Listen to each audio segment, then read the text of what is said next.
नांदेड जिल्ह्यातील शेतकऱ्यांसाठी एक धक्कादायक बातमी समोर येत आहे। बोगस बियाण्यांच्या विक्रीचा प्रकार उघडकीस आला असून एका कृषी केंद्र चालकाने शेतकऱ्याच्या माती निकृष्ट दर्जाचे बियाणे मारल्याचा आरोप आहे। यामुळे आधीच नैसर्गिक संकटांनी ग्रासलेला शेतकरी आता दुहेरी संकटात सापडला आहे। नांदेडच्या बारड येथील पंकज कृषी केंद्रावर शेतकऱ्यांनी बोगस बियाणे विक्री केल्याचा आरोप केला आहे। एका शेतकऱ्याला सोयाबीनची काढवणलेली बॅग दिल्यानंतर हा प्रकार समोर आला आहे। शेतकऱ्यांनी याबाबत जाब विचारला असता कृषी केंद्र चालकाने माझ्याकडून चूक झाली असं उत्तर दिलं, परंतु शेतकऱ्यांनी दुकानाची पाहणी केली असता त्यांना तूर आणि मुगाच्या बियाण्यांच्या बॅगांना छिद्र असल्याचं आणि ती चिकट पट्ट्या लावून विकली जात असल्याचं आढळून आलं आहे। या प्रकारानंतर शेतकरी आक्रमक झाले। त्यांनी तातडीने मुदखेड कृषी विभागाशी संपर्क साधण्याचा प्रयत्न केला, मात्र अनेक वेळा फोन करूनही कृषी विभागाचा कोणताही अधिकारी किंवा कर्मचारी घटनास्थळी फिरकला नाही। कृषी विभागाकडून कारवाई करण्यास टाळाटाळ केली जात असल्याचा आरोपही शेतकऱ्यांनी केला आहे।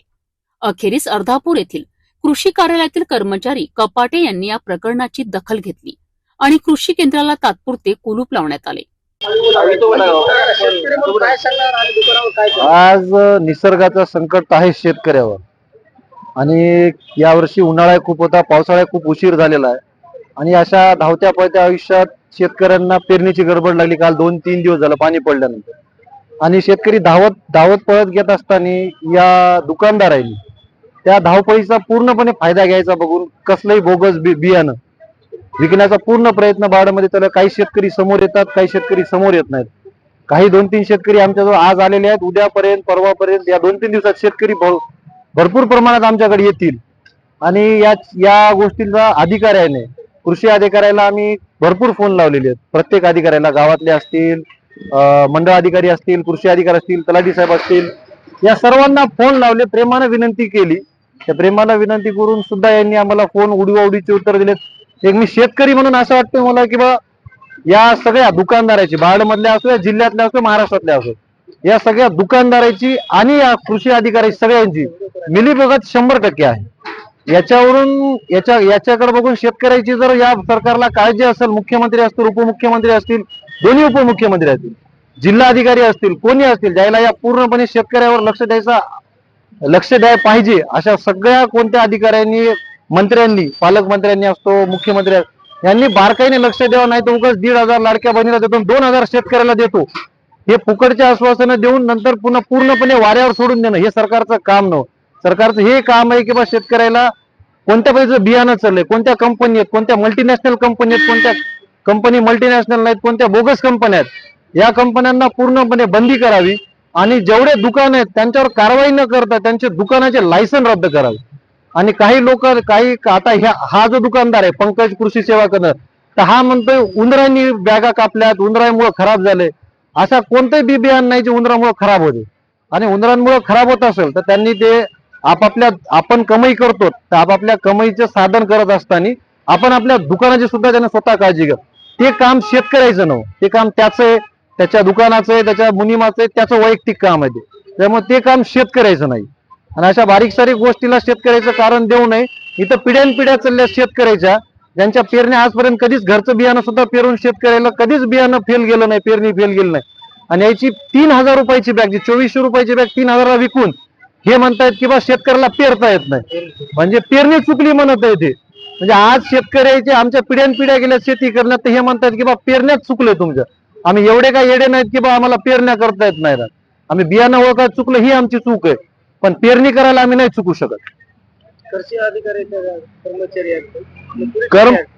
कर्म आम्हाला पोलीस प्रशासनानं पूर्णपणे सहकार्य केलं, पण त्यांचं म्हणणं आलं की बा या क्षेत्रातलं आम्हाला काही कळत नाही की बा यांचं आम्हाला सॅम्पल कोण घेते काय नाही, आम्हाला हे आमच्या हद्दीतलं येत नाही। पण तरी अनुभव नाही आणि एखादा कृषी अधिकारी इथं आल्यानंतर आम्ही पूर्णपणे त्यांच्यासोबत येऊ, त्यांना जे काही सहकार्य लागेल ते करू। पोलीस प्रशासनानं पूर्णपणे आम्हाला सहकार्य केलं, पण सहकार्य केलं नाही ते ज्याचं डिपार्टमेंट आहे कृषी अधिकारी, की तालुका कृषी अधिकारी राहो, जिल्हा कृषी अधिकारी राहो किंवा गावातला मंडळ अधिकारी, यांनी सरळ उडवडीचे उत्तर दिले की आमच्याकडे काहीच नाही, आमच्याकडे काहीच नाही। एकूण एकावर ढकलाढकलीचे परत तेच झालं।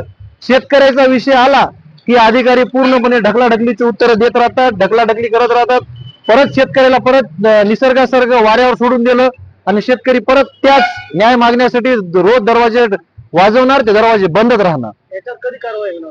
याच्यात आता एक कृषी अधिकारी, एक कृषी सहाय्यक म्हणून आले ते कपाटे म्हणून, त्यांनी म्हणलेत की बा सोमवारपर्यंत जी कारवाई होईल. सोमवारपर्यंत आम्ही विनंती करून दुकान बंद करायला सांगितलंय.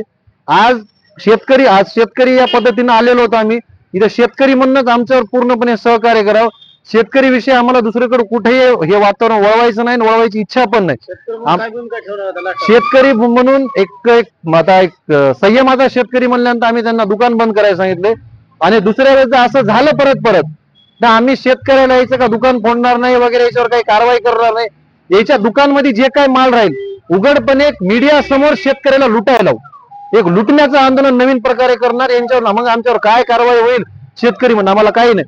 आम्ही शेतकरी म्हणून 100% याच्या नंतर कोणतंही दुकान राहू, गावातलं राहू, आमच्या तालुक्यातलं राहू, अशाच पद्धतीने व्यापारी करत असतील तर आम्ही 100% लुटण्याचं आंदोलन करू की, आणि ते मीडिया समोर करू. असं नाही की अंधारात बिंदारात कॅमेरे लावून. कृषी मंत्र्याकडे काय बोलू? कृषी मंत्र्यांना फक्त स्कीमा आणणं आणि यात अंमलबजावणी न करतं ते सेम तसं व्हायला. आम्ही कृषी मंत्र्याकडे किती जरी दरवाजे वाजवले, किती जरी अर्ज केले, काही केले, शेतकरी कर्जमाफी त्यांनी केली नाही. आणि आता एक छोटस एक शहानशी विनंती आहे जी शेतकऱ्याची वारंवार लागते. त्या विनंतीला मान देऊन कृषी मंत्र्यांनी की बा आम्हाला बोगस बियाणं, बोगस कंपन्या या महाराष्ट्रात येऊ देऊ नये, ही आमची कळकळीची विनंती. याच्यावर गुन्हे दाखल करावे. या सर्व या इथंच नाही, या दुकानावर नाही तर बारडण परिसरातल्या सगळ्या दुकानावर हे तपासणी करून कृषी मंत्र्यांना, आता कृषी मंत्र्याशिवाय आम्हाला इलाज राहिला नाही, कृषी मंत्र्यांना याच्याकडे स्वतः दखल अंदाजी करावं पूर्ण महाराष्ट्रभर. आणि अशा भ्रष्ट अधिकाऱ्याला आणि भ्रष्ट दुकान, हे अशा बोगस दुकानदाराचे लायसन कॅन्सल करून अधिकाऱ्यांना सुद्धा घरी बसवावं.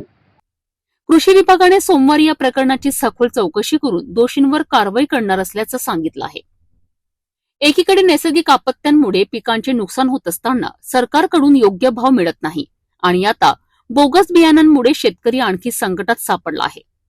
या प्रकारामुळे मुख्यमंत्री आणि कृषी मंत्र्यांनी अशा बोगस कृषी दुकानदारांवर कठोर कारवाई करावी अशी मागणी शेतकऱ्यांकडून केली जात आहे. काय सांगा आणि कशा? नमस्कार. आज बारड कृषी सेवा केंद्र, नाव आहे पंकज कृषी सेवा केंद्र येथे डोंगरगाव येथील एका शेतकऱ्याला बोगस बियाणं दिलेलं आहे. त्या शेतकऱ्याचा आम्हाला सकाळी फोन आला असता मी सकाळी 10:30-11 वाजता कृषी अधिकारी व कृषी सहाय्यक यांना फोन लावला. पण हे बोगस बियाणं विक्री करत असताना दुकानदाराची येऊन विचारणा करा तुम्ही, या हेतूने फोन केला असता.